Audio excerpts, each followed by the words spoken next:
আম্মা আছে, আব্বা নাই, মেরেছে গা। তোমার আম্মু আছে?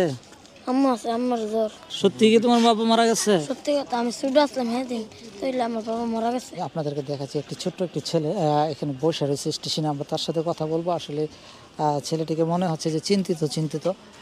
তোমার বাড়ি কই ভাই? নবীনগর। নবীনগর। তোমার আম্মা আব্বা আসেনি? আমার আম্মা আছে, আব্বা নাই, মেরেছে গা। মারা গেছে? বাবা মারা গেছে? হ্যাঁ। তুমি এখানে আখাউড়া স্টেশনে কি করো? বসে রয়েছি। তুমি তাকো কোথায়? আখাউড়া স্টেশনে? না, মাজারো। হরমপুর মাজারে তাকো? হ্যাঁ। হ্যাঁ। তোমার আম্মু আছে? আম্মা আছে, আম্মার জ্বর। আমার জ্বর?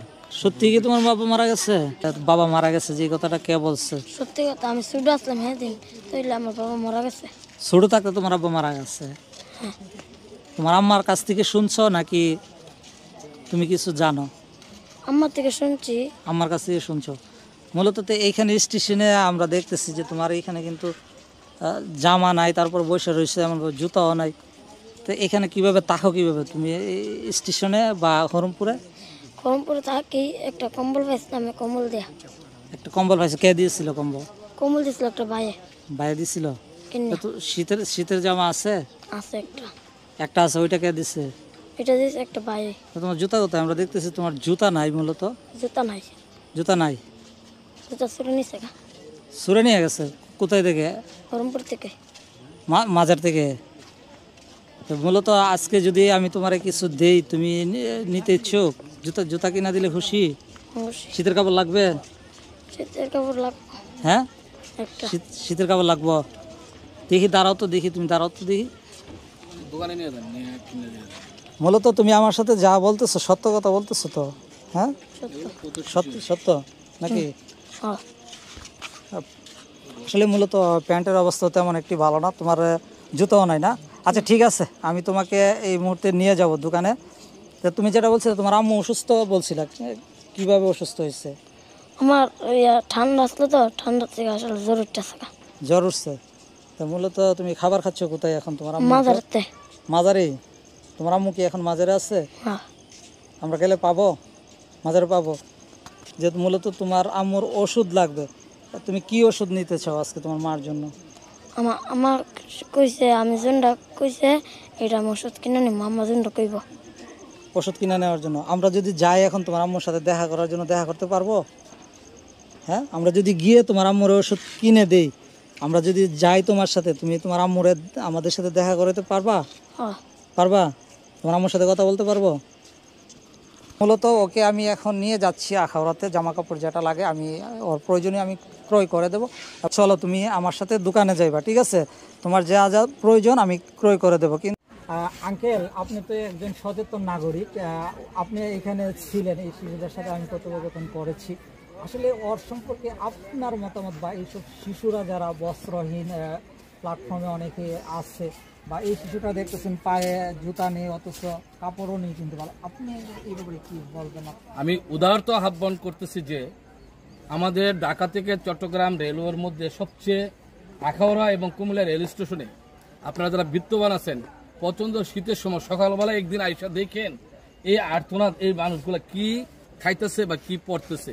তাদের পরনে কোনো কাপড় থাকে না, তারা যে মানে প্রচন্ড ঠান্ডা শীতের মধ্যে তারা কাতর হয়ে পড়ে আছে। তার মধ্যে এরকম শিশু পাবেন অনেক, ছেলে অথবা মেয়ে, এর চেয়ে আরো ছোট অনেক ছোট বাচ্চাকে নিয়ে, হ্যাঁ, তার মা বাবা এইসব প্ল্যাটফর্মে পড়ে আছে। আমি ধন্যবাদ দিই এসটিভি, এই যে ভাই উনি ব্রাউন্ডারের প্রতিনিধি হিসেবে কাজ করতেছেন এই শিশুদের জন্য, যতটুকু উনি একটা সাক্ষাৎকার নিচ্ছেন। আমি আপনাদেরকে বলবো, আপনারা যারা এইসব রেল স্টেশন চলাচল করেন, যাদের কাছে যতটুকু আছে, আপনারা এই ধরনের শিশুগুলোর দিকে আপনারা নজর দিন। এই শিশুটা মূলত বাবাও কিন্তু নেই, বলতেছে মা অসুস্থ। এই ব্যাপারটা ওষুধ দেওয়ার জন্য টাকা যাচ্ছে তার মা, ও আমার কাছে টাকা ওষুধের ওর মার ওষুধের জন্য। ওষুধ। তাইলে এই ভাই বলতেছে যে আমি তোমাকে জামা দেবো, তোমার মার কাছে নিয়ে যাব। আমি সবার কাছে বিনীতভাবে অনুরোধ করব, আপনারা যে যখন যাদের কাছে যতটুকু সম্ভব পারেন, আপনারা রেল স্টেশন এই ধরনের ছোট এরা আমাদের ভবিষ্যৎ, এরা আমাদের দেশের নাগরিক। আজকে আপনি আমার সন্তান, আপনার সন্তান লক্ষ লক্ষ টাকা আছে, মানুষ করতেছেন, কিন্তু এদের তো কেউ নাই। আমি আজকে থেকে বলে দেবো, ওনার ভিডিওতে শেয়ার দিবেন। এসটিভি ব্রাহ্মণবাড়িয়া প্রত্যেক দিন এই ধরনের মানুষের পাশে দাঁড়াচ্ছে। আপনারা আমাদের ভিডিওগুলি জাস্ট শেয়ার দিবেন। আমার নিজের পকেটের অর্থায়নে আমি চেষ্টা করতেছি, অন্তত আমি যাতে আমাদের এই কাজগুলি কন্টিনিউ করতে পারি। আপনাদের কাছে একটাই রিকোয়েস্ট, ভিডিওগুলি শেয়ার। তাহলে আঙ্কেল আমরা এই ছেলেটাকে এখন আপনাদের এখান থেকে নিয়ে যাচ্ছি, ওর মার কাছেও যাবো আমরা। মূলত ওর জামা কাপড় আজকে আমরা ক্রয় করে দেবো, ওর মার ওষুধের ব্যবস্থা করবো ইনশাল্লাহ। ধন্যবাদ আপনাদেরকে। চলো। হ্যাঁ গ্যাস, আমরা চেষ্টা করেছি আসলে এই ছেলেটার লোক চেঞ্জ করার জন্য। আমরা ওকে কিন্তু আজকে, তুমি দাঁড়াও, জুতা কিনে দিছি প্লাস প্যান্ট আর গেঞ্জি। শীতের জন্য অনেক কষ্ট করতেছিল, কারণ শীতে আমি দেখতেছি যে সে কাঁপতেছিল। সেই অবস্থায় তাকে কিন্তু নিয়ে আসলাম বাবা নেই এতিম হিসাবে। এই মাস্কটা বড় তো দেখি, এটা তো মাস্ক সিস্টেম আছে না? মার্ক সিস্টেম আছে না? আচ্ছা ঠিক আছে, হলো। আমরা মূলত চেষ্টা করেছি তাকে অসহায় হিসেবে, এটিএম হিসেবে কিছু উপহার দেওয়ার জন্য।